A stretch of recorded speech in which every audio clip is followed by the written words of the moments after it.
free, fair, and peaceful elections. We will provide an environment for peaceful campaigns. We've already started preparations. Tomorrow we even have a major meeting in the morning with inter-institutional meetings, including IBC and the others, now looking at how we are preparing for the general elections. But I want to ask us to understand one thing. We have to be patient, we have to be tolerant. We are a democratic society. We have made a choice. You know, the opening words of our constitution are these: we, the people of Kenya. We have made a choice that we are going to be democratic. What that means is that we listen to each other and we work together. Disagreement or differences of opinion are not a good enough reason to bring about violence and cases of intolerance and restlessness. And let me say this, because this is what I am employed to do, and I will be true to it, and I will do my work together with my colleagues in the security sector. We will do everything humanly possible to remain objective, firm, and we will implement the law very strictly. That is why I am very happy with the regional security team in Western, because by this morning when I spoke to the regional commissioner, we already had arrested 5 people related to that incident that involved the deputy president in Busia. And I have asked the security team there to look for everyone who was involved in that organization, even if they are political leaders, whether they're elected members of parliament or not, I don't care. Arrest them, we take them to court.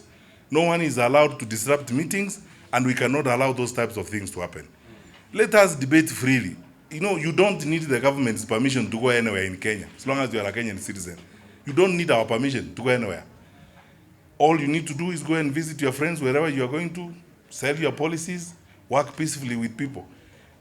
These people are very smart, Kenyans, and over the years we have become intelligent. Tutakusikiza, na tutakula chakula yako kama unatuletea chakula, na tutajua vile tutafanya wakati huo.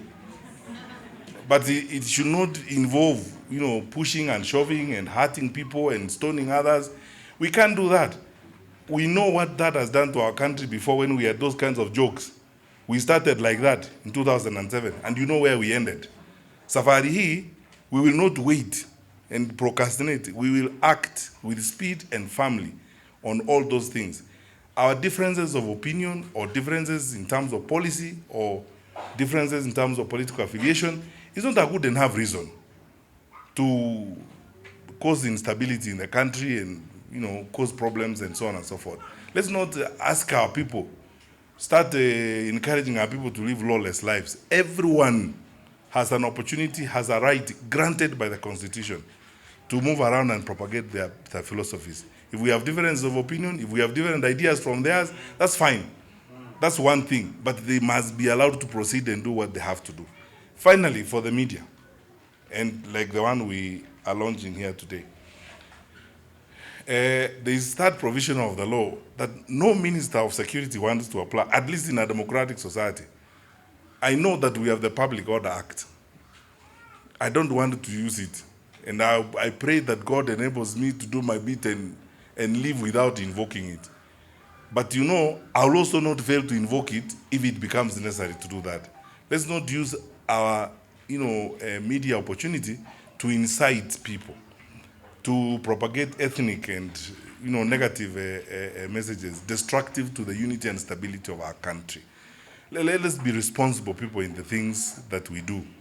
We are a tolerant society. Even we in government are learning to be tolerant. We talk about this all the time, and we tell people, you know, even when people insult us and criticize us, we normally say no amount of criticism or insult or disagreement with us is a good enough reason to deny you your opportunity to express yourself. That's how we are going to be a great country, by listening to each other. And sometimes listening even to the things we frankly would not like to listen or would rather not listen to, but Kenyans made a choice. We made a choice to be a democratic society, and we're going to be democratic in the manner in which we are going to live.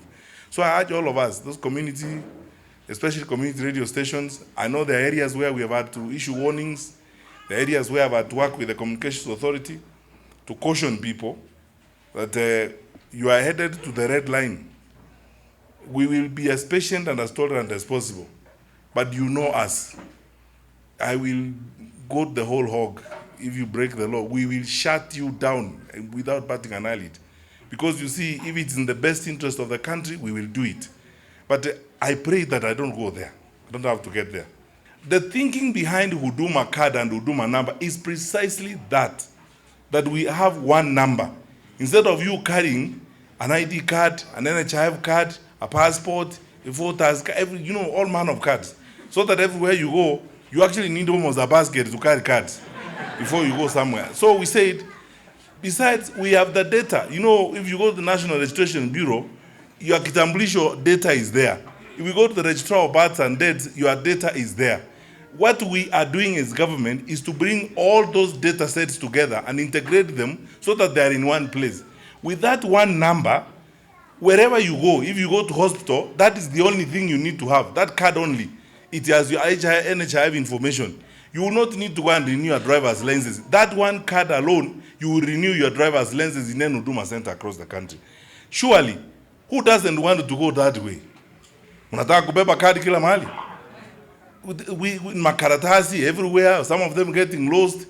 Yet, with that one card, if you are sick, you go to hospital in Nakuru, they just take that one card, that one number. Once they key in that number, they'll get your details, they will see where you attended to a doctor last time, you were given this medicine and so on, then they proceed. You are registered in NHIF and so on and so forth, then they proceed. Sasa, ile vita sasa tunapigwa hapa na Joe, ni kama ile vita ya digital migration tena. Tumeenda kotini hapo, High Court has ruled against us. And as I said last time, trust me, as long as the president keeps me in this assignment, tutapelekana mpaka Supreme Court. Because you see, you are denying our people a service. That is what's happening. People, if you talk to some of these people here, watu wengine hapa wamenyang'anywa mashamba because kuna mtu mkora anaenda kufiddle things at the Ministry of Lands. Kwa sababu uko lands, you are a different person. Registrar of Births and Deaths, you are a different person. NHIF, you are another person. Hata kwa marriage registrar, you have other names there. Uko, sasa, why would you want to be 20 people? You are one. And you just need only one number. And that number assists you to get the services where you go. So we will stay on this. And the thinking, my job is to implement my president's vision.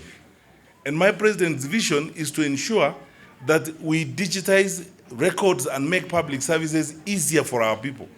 Badala ya kukaa tangu asubuhi, kuna language ile mnajua ya ushenzi.